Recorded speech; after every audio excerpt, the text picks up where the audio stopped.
श्रीमद्भागवत महापुराणम स्कंद 7वा अध्याय 13वा यतिधर्माचे निरूपण आणि अवधूत प्रल्हाद संवाद। नारद म्हणतात, वानप्रस्थाश्रम स्वीकारलेल्या पुरुषामध्ये जर ब्रह्म विचार करण्याचे सामर्थ्य असेल तर शरीराव्यतिरिक्त इतर सर्व काही सोडून त्याने संन्यास घ्यावा।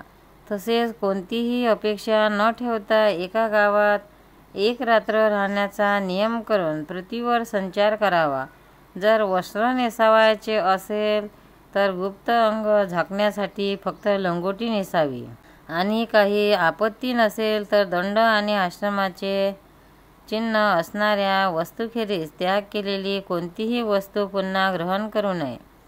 संन्याशाने सर्व प्राण्यांचे हित चिंतावे, शांत राहावे, भगवत पारायण राहावे आणि कोणाचाही आश्रय न घेता स्वतःच रमावे आणि एकट्यानेच संचार करावा। हे संपूर्ण विश्व कार्य कारणापासून वेगळ्या असलेल्या परमात्म्यामध्ये अंतर्भूत आहे असे जाणावे आणि कार्यकारण स्वरूप या जगामध्ये ब्रह्मस्वरूप असलेल्या आपल्या आत्म्याला परिपूर्ण रूपात पहावे। आत्म्याकडेच लक्ष असणाऱ्या संन्याशाने सुषुप्ती आणि जागृती या दोन्हीच्या संधिकालात आपल्या स्वरूपाचा अनुभव घ्यावा आणि बंधन व मोक्ष ही दोन्ही केवळ माया आहेत, सत्य स्वरूपात काही नाही असे समजावे। शरीराच्या आवश्यक होणाऱ्या मृत्यूचे किंवा अनिश्चित जीवनाचेही अभिनंदन करू नये। सर्व प्राण्यांची उत्पत्ती आणि नाशाला कारणीभूत असणाऱ्या काळाची फक्त वाट पाहत राहावे। अनात्म वस्तूचे प्रतिपादन करणाऱ्या शास्त्राची आवड नसावी। आपल्या जीवननिर्वाहासाठी काही काम करू नये, केवळ वादविवाद करण्यासाठी काही तर्क करू नये किंवा कोणतीही बाजू घेऊ नये। शिष्य समुदाय जोडू नये, पुष्कळ ग्रंथाचा अभ्यास करू नये, व्याख्यान देऊ नये आणि कोणतीही कामे सुरू करू नयेत। शांत समदर्शी महात्म्या संन्यासाला धर्म म्हणून कोणत्याही आश्रमाचे बंधन नाही। आपल्या आश्रमाची चिन्हे त्याने धारण करावीत किंवा करू नयेत। त्यांच्याजवळ आश्रमाचे काही चिन्ह नसो, परंतु त्याने आत्मानुसंधानात मग्न असावे। त्याने अत्यंत विचारशील असावे, परंतु लोकात वेडा किंवा बालक असल्याप्रमाणे स्वतःला दाखवावे। स्वतः प्रतिभाशाली असूनही माणसांना असे वाटले पाहिजे की हा मुका आहे। याविषयी हा एक प्राचीन इतिहास सांगतात। अजगराप्रमाणे राहणारा मुनी आणि प्रल्हाद यांच्यामधील तो संवाद आहे। भगवंताचा प्रिय भक्त प्रल्हाद एकदा काही मंत्र्यासह लोकांचे मत जाणण्याच्या इच्छेने लोकांमध्ये फिरत होता। त्याने पाहिले की पर्वताच्या शिखरावर कावेरी नदीच्या तटाकी जमिनीवरच एक मुनी पडून राहिलेले आहेत।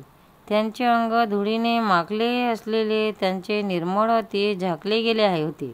त्यांचे कर्मरूप वाणी आणि वर्ण आश्रम चिन्हे यावरून ते कोणी सिद्ध पुरुष आहेत किंवा नाहीत हे लोकांना समजू शकत नव्हते।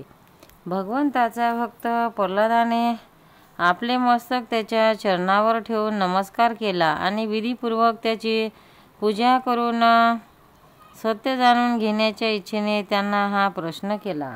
ब्राह्मण, उद्योगी आणि योगी पुरुषाच्या प्रमाणे आपले शरीर धष्टपुष्ट आहे। जगाचा हा नियम आहे की उद्योग करणाऱ्यालाच धन मिळते, धनवानालाच भोग प्राप्त होतात आणि भोगी लोकांचाच शरीर धष्टपुष्ट असते।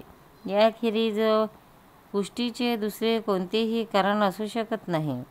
आपण तर काही उद्योग करीत नाही, असेच पडून राहता, म्हणून आपल्याजवळ धन नाही, मग आपल्याला भोग कोठून मिळणार?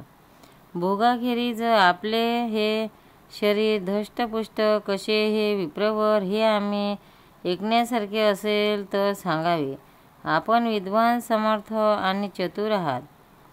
आपले बोलणे अत्यंत अद्भुत आणि प्रिय आहे. असे असतानाही आपण सर्व जग कर्म करीत असलेले पाहूनसुद्धा समभावाने पडून आहात. याचे कारण काय? नारद म्हणतात, जेव्हा प्रल्हादाने महामुनींना असा प्रश्न केला तेव्हा त्याच्या अमृतमय वाणीला भुलून हास्य करीत ते म्हणाले. महामुनी म्हणाले, दैत्यराज, सर्वश्रेष्ठ पुरुष तुझा सन्मान करतात. मनुष्यांना कर्माची प्रवृत्ती आणि निवृत्ती यापासून काय फळ मिळते ही गोष्ट तू ज्ञानदृष्टीने जाणत आहेस.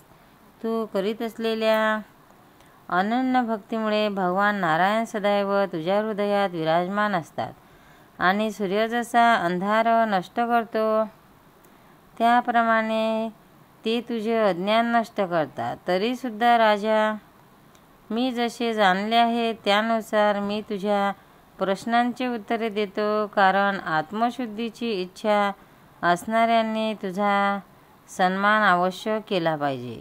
इच्छेनुसार भोग प्राप्त होऊनही तृष्णा कधी पूर्ण होत नाही. तिच्यामुळे जन्ममृत्यूच्या फेऱ्यात फिरावे लागते. तिने माझ्याकडून अनेक कर्म करवून असंख्य योनीमध्ये मला जन्माला घातले. कर्मामुळे अनेक योनीत भटकत भटकत दैववशात मला ही मनुष्य योनी मिळाली आहे. ही स्वर्गमोक्ष तिर्ययोगी असे तसेच या मानवदेहाच्या प्राप्तीचे द्वार आहे. संसारातील स्त्री पुरुष सुखाची प्राप्ती आणि दुःखाची निवृत्ती व्हावी यासाठी कर्म करतात, परंतु त्याचे उलटेच फळ मिळते. हे पाहून मी कर्मापासून निवृत्त झालो आहे. सुखच आत्म्याचे स्वरूप आहे. सर्व कर्मांपासून निवृत्ती हेच त्याचे शरीर आहे. तसेच सर्व भोग ही मनोराज्य आहेत असे समजून मी आपले प्रारब्ध भोगीत पडून राहतो. मनुष्य आपले खरे सुख जे आपले स्वरूप त्याला विसरून या खोट्या दैत्याला खरे मानून अत्यंत भयंकर आणि विचित्र अशा जन्ममृत्यूच्या चक्रात भटकत राहतो. अज्ञानी मनुष्य ज्याप्रमाणे पाण्यापासून उत्पन्न झालेल्या गवताने आणि शेवाळाने ते झाकून असतात त्याला पाणी न समजता पाण्यासाठी मृगजळाकडे धाव घेतो, त्याप्रमाणे आपल्या आत्म्याखेरीज वेगळ्या वस्तू सुख आहे असे समजणारा मनुष्य आत्म्याला सोडून विषयाकडे धावत सुटतो. प्रारब्धाच्या अधीन असलेल्या शरीराधिकाने तो आपल्यासाठी सुख मिळवू पाहतो आणि दुःख नाहीसे करू इच्छितो. तो आपल्या प्रयत्नात सफल न होता त्याने वारंवार केलेली सर्व कामे वाया जातात. नेहमी शारीरिक वगैरे दुःखांनी बेजार झालेल्या मनुष्याने अतिशय कष्टाने काही धन आणि भोग प्राप्त करून घेतले तरी त्याला मरण हे येणारच असल्याने त्याचा काय उपयोग. लोभी आणि इंद्रियाच्या अधीन असणारे धनिक यांना होणारे दुःख तर मी पाहतोच आहे. भीतीने त्यांना झोप येत नाही आणि सर्वांवर त्यांचा संशय असतो. जे आपले जीवन आणि धन याचे लोभी आहेत ती राजा, चोर, शत्रू, स्वजन, पशुपक्षी, याचक का इतकेच आहे. स्वतःला सुद्धा भीत असतात. म्हणून ज्यामुळे शोक, मोह, क्रोध, राग, भय, परिश्रम इत्यादी विकार उत्पन्न होतात त्या धन आणि जीवनाच्या इच्छांचा शहाण्यानेच त्याग करावा. अजगर आणि मधमाशी हे या जगात सर्वात मोठे गुरु आहेत. त्यांच्या शिकवणीवरून आम्हाला वैराग्य आणि संतोष याची प्राप्ती झाली आहे. मधमाशी ज्याप्रमाणे मध गोळा करते तसेच लोक मोठ्या कष्टाने धन संचय करतात, परंतु दुसऱ्याच कोणीतरी त्या धनाच्या मालकाला मारून ते धन हिसकावून घेतो. यावरून सर्व विषयभोगापासून अलिप्त राहिले पाहिजे. हे मी शिकलो. मी अजगराप्रमाणे निचिष्ट पडून राहतो आणि दैवाने जे काही मिळेल त्यामध्ये संतुष्ट असतो आणि काही मिळाले नाही तरी धैर्य धारण करून असाच पडून राहतो.